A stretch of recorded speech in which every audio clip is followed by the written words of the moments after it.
Assalamualaikum warahmatullahi wabarakatuh.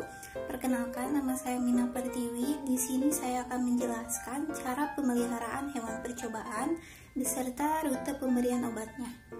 Yang pertama, saya akan menjelaskan apa itu hewan percobaan.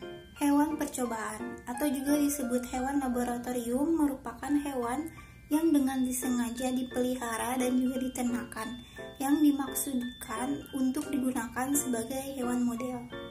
Selain itu juga digunakan dalam mempelajari atau mengembangkan berbagai macam ilmu untuk penelitian ataupun pengamatan laboratorium.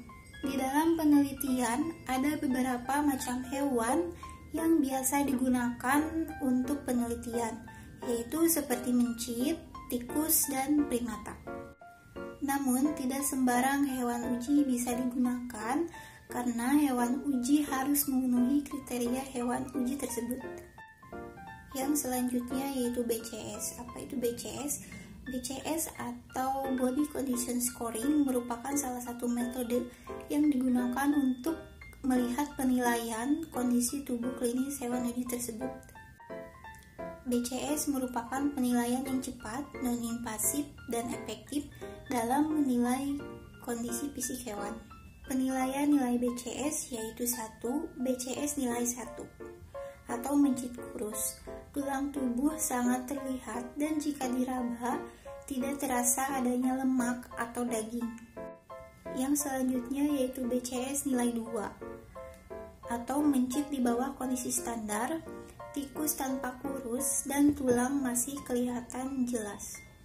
Yang selanjutnya yaitu BCS nilai 3 atau mencit dalam kondisi yang baik.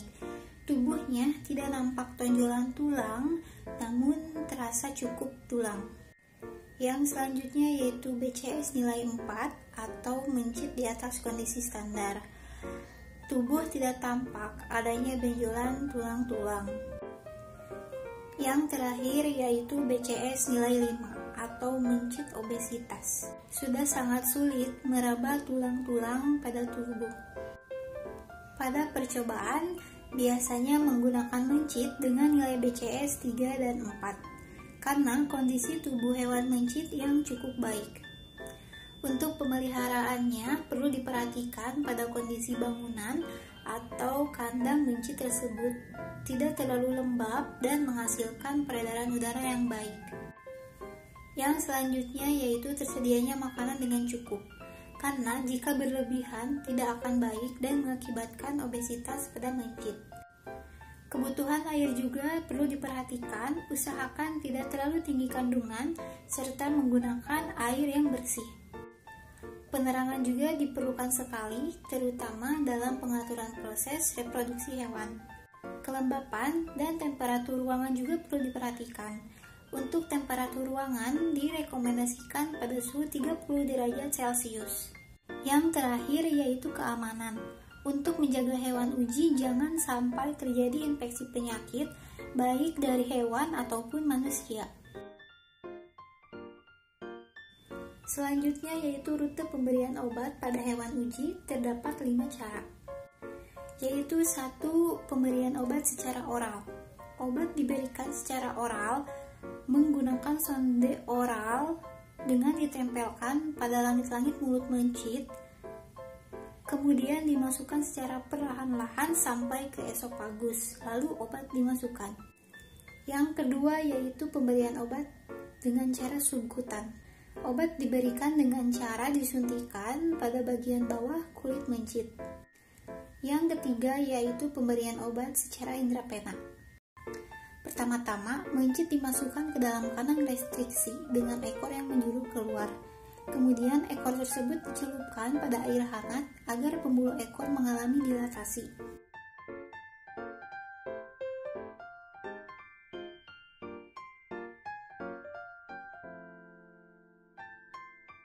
Pemberian obat dilakukan dengan menyuntikkan obat melalui ekor mencit tersebut. Yang keempat yaitu pemberian obat secara intramuskular.